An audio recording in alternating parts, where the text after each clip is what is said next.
BMS academy में आपका स्वागत है। ऑब्जेक्ट ओरिएंटेड प्रोग्रामिंग में हमारे पास एक इंपॉर्टेंट फीचर रहता है फंक्शन ओवरलोडिंग। इस सेक्शन में हम फंक्शन ओवरलोडिंग की जानकारी लेंगे। फंक्शन ओवरलोडिंग का अर्थ एक नाम से काफी सारे फंक्शन होना है जिनमें आर्गुमेंट्स अलग अलग रहते हैं और इस प्रकार बनाए गए फंक्शन को हम फंक्शन ओवरलोडिंग कहते हैं। इस प्रकार यहाँ दो विशेषताएं हमारे सामने आती हैं। सबसे पहले हमारे पास कई फंक्शन होते हैं जिनका नाम सेम होता है परंतु उनके पास आर्गुमेंट अलग अलग रहते हैं। इस प्रकार की फीचर फंक्शन ओवरलोडिंग कहलाती है।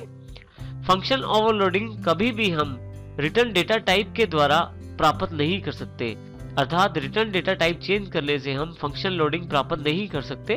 फंक्शन ओवरलोडिंग को प्राप्त करने के लिए हमें आर्गुमेंट्स अलग अलग चाहिए होते हैं। फंक्शन ओवरलोडिंग को हम क्लास 6.cpp एग्जाम्पल के आधार पर समझते हैं। यहाँ हमारे पास फंक्शन ओवरलोडिंग का एक एग्जाम्पल अवेलेबल है। सबसे पहले हमारे पास दो हेडर फाइल्स इंक्लूड की गई हैं। एक क्लास ली गई है एडिशन के रूप में। इसमें हमारे पास एक वेरिएबल है इंटीजर t जो प्राइवेट है।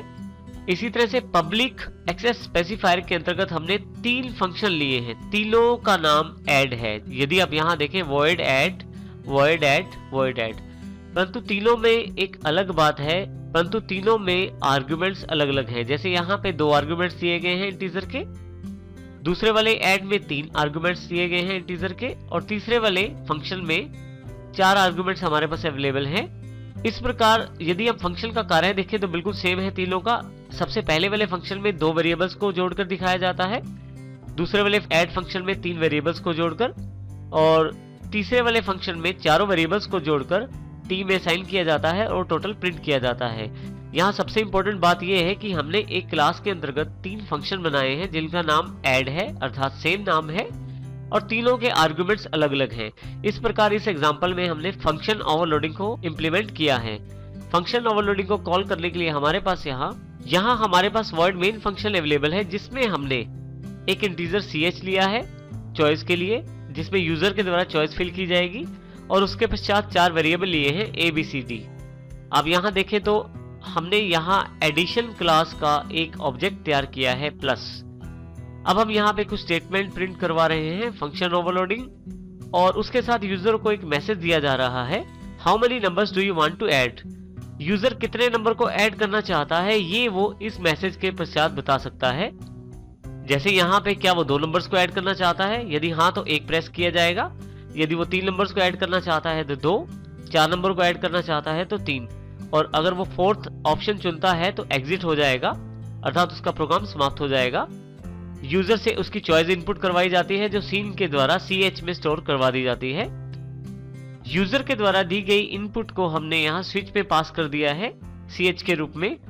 दी गई इनपुट के अनुसार यहाँ पे केस स्टेटमेंट को एग्जीक्यूट किया जाएगा। यदि एक इनपुट दी जाती है तो केस 1, अन्यथा 2 और अन्यथा 3। जिस प्रकार की इनपुट दी जाएगी उस प्रकार की यहाँ पे हमारे पास केस स्टेटमेंट एग्जीक्यूट हो जाएगी। मान लीजिए पहला केस सिलेक्ट किया जाता है तो यहाँ पे यूजर से दो नंबर इनपुट करवाए जाते हैं AB के रूप में और प्लस ऑब्जेक्ट के द्वारा ऐड फंक्शन को कॉल करके यहाँ पे AB पास कर दिया जाता है। यदि केस 2 सिलेक्ट किया जाता है तो 3 नंबर और केस 3 सिलेक्ट किया जाता है तो 4 नंबरों को यूजर से इनपुट करवाकर प्लस डॉट ऐड फंक्शन में पास कर दिया जाता है। यहाँ सबसे इंपॉर्टेंट बात यह है कि हमारे पास ऐड फंक्शन जो है वो एक ही नाम से है, हम इसको आर्गुमेंट्स के आधार पे कॉल कर रहे हैं। यदि हमें दो आर्गुमेंट्स वाला ऐड फंक्शन कॉल करना है तो यहाँ दो वैल्यूज पास करते हैं, तीन वाले के लिए तीन वैल्यूज और चार वाले के लिए चार वैल्यूज पास करते हैं। और यदि आप कोई भी ऑप्शनल केसेस में से नहीं लेते तो आपके पास डिफॉल्ट मैसेज एग्जीक्यूट हो जाता है। गेट ch के पश्चात यहाँ ये प्रोग्राम खत्म हो जाता है। यहाँ हमारे पास इंक्लूड iostream और choreo.h दो हेडर फाइल्स इंक्लूड की गई हैं। एडिशन क्लास को क्रिएट किया गया है जिसमें इंटीजर t लिया गया है। सबसे पहले हमने फंक्शन ओवरलोडिंग को इंप्लीमेंट करने के लिए तीन फंक्शन लिए हैं जिनका सबका नाम ऐड है और इनमें आर्गुमेंट्स अलग अलग हैं। आर्गुमेंट्स के आधार पर टोटल किए गए हैं और फाइनली उनके रिजल्ट्स को प्रिंट करवाया गया है। वर्ड मेन में स्विच केस के द्वारा उन सभी फंक्शंस को कॉल किया गया है और इनको आर्गुमेंट्स के आधार पे ही कॉल किया गया है। आर्गुमेंट्स के आधार पे ही ये फंक्शन एग्जीक्यूट होते हैं। हम कंट्रोल प्लस F9 से इस प्रोग्राम को एग्जीक्यूट करके देखते हैं। सबसे पहले फंक्शन ओवरलोडिंग का मैसेज है, उसके पश्चात कितने नंबर आप ऐड करना चाहते हैं। मान लीजिए मैं 2 नंबर ऐड करना चाहता हूं, जैसे ही 1 प्रेस करता हूं मेरे पास 2 नंबर्स की जानकारी मांगी जाती है, पहले 2 और फिर 3। देखिए मेरे पास टोटल 5 अवेलेबल हो गया है। तो यहाँ पे इस प्रकार हमने फंक्शन ओवरलोडिंग को इंप्लीमेंट किया है। आर्गुमेंट्स के आधार पे फंक्शन कॉल किया जाता है और उसी के आधार पे फंक्शन एग्जीक्यूट होता है। ऑब्जेक्ट ओरिएंटेड प्रोग्रामिंग में 2 इंपॉर्टेंट फीचर्स हमारे पास C++ में और इंक्लूडेड हैं, डेटा एब्स्ट्रैक्शन और डेटा एनकैप्सुलेशन के रूप में।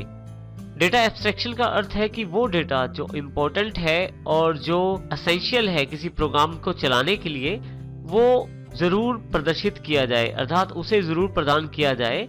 यह फीचर ऑब्जेक्ट ओरिएंटेड प्रोग्रामिंग में डेटा एब्स्ट्रैक्शन कहलाती है। इस प्रकार की प्रोसेस में कॉम्प्लेक्स डेटा और बैकग्राउंड डिटेल्स को, अर्थात बड़ी कोडिंग को एब्स्ट्रैक्शन के द्वारा छुपा दिया जाता है और केवल वही कोडिंग जो यूजर के लिए रिक्वायर्ड है और जिसके द्वारा यूजर प्रोग्राम का डेटा प्रयोग कर सकते हैं, केवल उसी पार्ट को यूजर के पास प्रस्तुत किया जाता है। यह फीचर डेटा एब्स्ट्रैक्शन कहलाती है।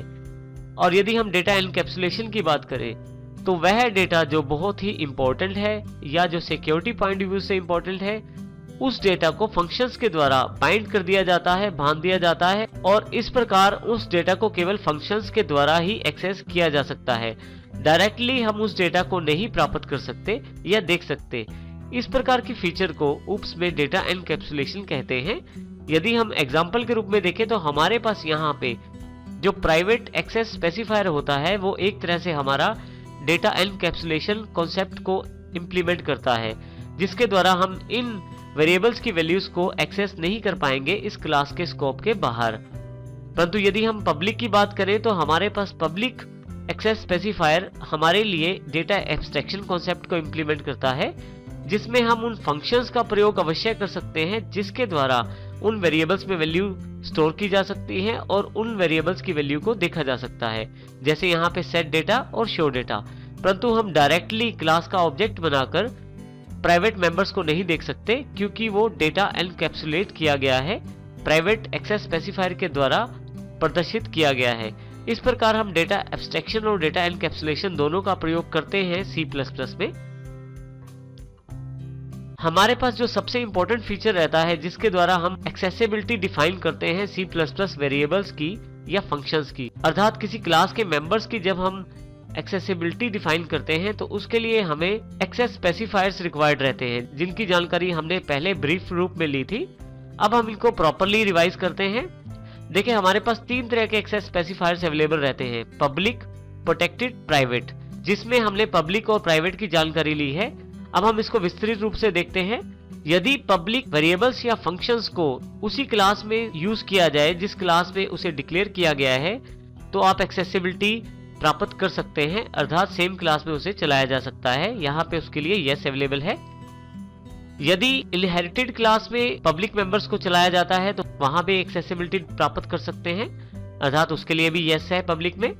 और इसी तरह से मेंबर, फंक्शन या वेरिएबल को यदि आप क्लास का ऑब्जेक्ट बनाकर दूसरी क्लास में प्रयोग करते हैं तो भी आप प्रयोग कर सकते हैं। इसके अतिरिक्त जैसे हमने मेन फंक्शन में देखा था, वहां भी इसका प्रयोग किया जा सकता है, वहां भी इसकी एक्सेसिबिलिटी प्राप्त होती है, अर्थात यहाँ भी यस है। परंतु सबसे लास्ट वाले सेक्शन में यदि हम देखें प्राइवेट एक्सेस स्पेसिफायर के केस में, तो यदि हम उस क्लास में प्रयोग करना चाहते हैं जहां उन वेरिएबल्स या फंक्शंस को डिक्लेयर किया गया है जो प्राइवेट हैं, तो हम सेम क्लास में उसका प्रयोग कर सकते हैं। परंतु सब क्लास में, किसी दूसरी क्लास में ऑब्जेक्ट के साथ या मेन फंक्शन में हम इसका प्रयोग नहीं कर सकते, क्योंकि इसकी एक्सेसिबिलिटी उसी क्लास के स्कोप तक अवेलेबल रहती है। अर्थात प्राइवेट वेरिएबल्स या फंक्शंस की जो एक्सेसिबिलिटी रहती है वो केवल उसी क्लास में अवेलेबल रहती है। सब क्लास में किसी दूसरे क्लास जिसमें ऑब्जेक्ट के द्वारा प्रयोग किया जाए या मेन फंक्शन में एक्सेसिबिलिटी अवेलेबल नहीं हो पाती। एक और एक्सेस स्पेसिफायर हमारे पास अवेलेबल है प्रोटेक्टेड के रूप में। प्रोटेक्टेड एक्सेस स्पेसिफायर के द्वारा स्पेसिफाई किए गए वेरिएबल और फंक्शंस को हम सेम क्लास, अर्थात जिस क्लास में डिक्लेयर करवाया गया है उस क्लास में और सब क्लास में, इन दोनों क्लासेस में हम प्रोटेक्टेड एक्सेस स्पेसिफायर के द्वारा स्पेसिफाई किए गए वेरिएबल और फंक्शंस का प्रयोग कर सकते हैं। इसके अतिरिक्त हम उनका प्रयोग कहीं और नहीं कर पाएंगे, जैसे किसी और क्लास में ऑब्जेक्ट के द्वारा या मेन फंक्शन में प्रोटेक्टेड मेंबर फंक्शंस या वेरिएबल्स का प्रयोग नहीं कर पाएंगे। तो इस प्रकार तीनों एक्सेस स्पेसिफायर्स का अपना अपना स्कोप है और इनकी एक्सेसिबिलिटी के अकॉर्डिंग ही हम किसी क्लास के वेरिएबल और फंक्शंस का प्रयोग कर सकते हैं।